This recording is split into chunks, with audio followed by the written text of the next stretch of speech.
Hi, my name's Phil. I like talking about politics, and in this video, get ready for a hefty I told you so. Well, a moderate I told you so anyway, for now. It concerns the youth mobility deal that the EU are very keen on, and you will keep seeing reports that Labour are turning the idea down. Oh, Labour have said no to the youth mobility deal. Absolute rubbish, I said, and I set out exactly what I thought was going on, and now we're starting to see a little bit of validation for that view. But before I get too far ahead, a little prologue just to get people up to speed before I go over what was revealed in an article on the latest government position. So, in terms of the political difficulties in having a serious conversation about the big issue of closeness to the EU, ideally membership with the EU, and single market access more specifically, one of the biggest problems in Britain is the vexed issue of freedom of movement. It's still seen as somehow this bad thing, when in actual fact it's not. It was never even a drawback. It was entirely beneficial. Yes, the people who think it's somehow a problem don't actually know what it means. They had all sorts of things in their head. Oh, it means people could just come and go as they like. It's like, well, not quite, no. But it is what it is. Right, so any moves towards freedom of movement now are going to have to be step by step. And then when the EU, a little while ago, raised the prospect of this EU-wide youth mobility scheme, remember, we have youth mobility schemes in the UK with other countries. What we're talking about is an EU-wide youth mobility scheme. I got quite excited. I'll admit it. It wouldn't be freedom of movement, of course, and it would only apply to a small section of the population, young people, and they'd have to pick a couple of years within that youth to exercise it. So when they talk about, oh, this deal for 18 to 30-year-olds, it would only apply for a couple, they'd pick a couple of years when they exercise it, right? And it you know, of both the EU and the UK, and it would be a really good step in the right direction. And it would also benefit those poor sods who never even got a vote in the EU referendum that triggered this entire mess in the first place. It's a step, and then other people can say, oh, this is actually beneficial. We should expand it, and you can see how it would go, right? Brilliant. But it wasn't long before you would see various articles saying, oh, Labour have ruled it out. The headlines were very explicit about that, by the way. Oh, Labour have ruled it out. It's like, okay, so should we read the article? Should we read the quotes? You look at the quotes, you go, yeah, they haven't ruled it out at all, have they? All of a sudden, the headlines looks more than a little dishonest. All Labour had ever said was, yeah, it's not something that's part of our plans. And I said at the time, this is a negotiating position. There are things that Labour wants to agree with the EU with utmost urgency. Things like closer security arrangements, sure, mutually beneficial those anyway. But top of the list is the veterinary agreement. But those negotiations are likely to be very tough going. A veterinary agreement of the sort Labour want is definitely a more urgent priority for us than the EU. The EU would get some benefit as well, particularly now that we've started to apply some standards controls. It was of no benefit to them at all when we were applying any. Now we're applying some, okay, the EU gets some benefit, but they're applying full standards controls to our exports to them. So it's most urgently of need to us, right?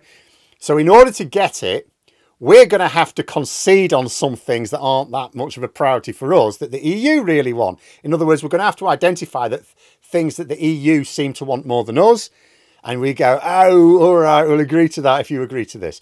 So obviously, if the EU says it wants a thing, like a youth mobility scheme, Labour would have been mad to say, oh, great idea, we'd love that too. Because then you cannot use it as a bargaining chip in any mutually agreeable policy. Better for Labour to say, oh, well, we're not really that bothered about that. But, you know, let's talk about a few other things as well and see what comes up, right?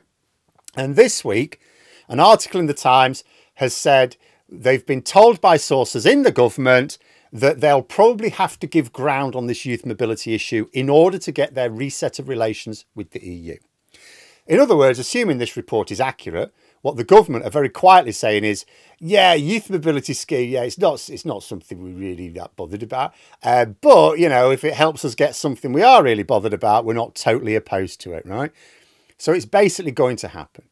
It was always going to happen. It's really just a case of Labour getting something in return for a scheme that would be as much use to us as the EU. In fact, I would personally argue that although the EU are the ones really pushing this, the scheme would be of more use to Britain than the EU, I think.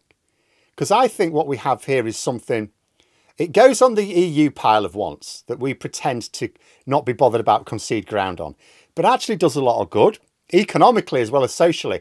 It will mean getting, I mean, from the EU's point of view, it's the social benefits they're interested in, that sort of, you know, cross-cultural sharing. But for us, like, there's huge economic benefit, getting access to those young casual workers from Europe again. Something that, you know, I suppose farming, but also the hospitality industry is badly missed. Now, obviously, if I see it that way, I'm sure the EU Commission do as well. I don't think this is a cunning ruse on Labour's part as such.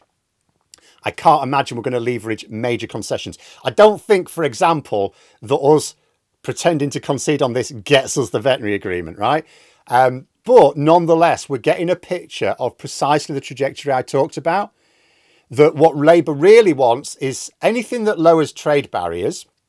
They see the veterinary deal as an example of something that would lower trade barriers, but is more urgent for us than the EU. And also the veterinary deal kills two birds with one stone. Like, first of all, and it's not talked about enough, it massively dials down the visible signs of Brexit division between Britain and Northern Ireland. It dials down those political tensions. That's something that you could sort of say to the EU as well, because they're as interested as anyone else in making sure that you don't have a lot of divisions within Northern Irish politics on the issue. But secondly, I mean, it won't abolish the need for, say, standards paperwork or controls as such, because we'll still be outside the single market. But the aim would be to reduce the number of checks at trade borders, which would help a lot. That's what Labour want as a priority. And it's not something the EU have as a priority.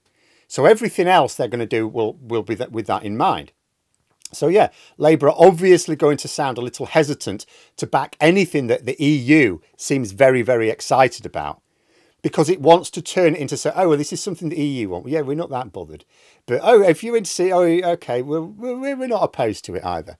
You know, turn it into a concession on our part in return for something else.